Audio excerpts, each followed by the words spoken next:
कहलौ बोले नहीं फाटा फट रे साइकिल के घंटिया से हाथावा गेलै कट रे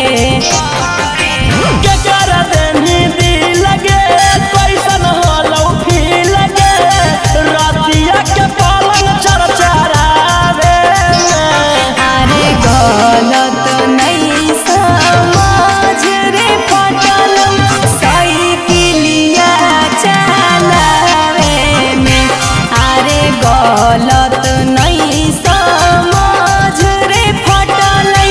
साइकिलिया चलावे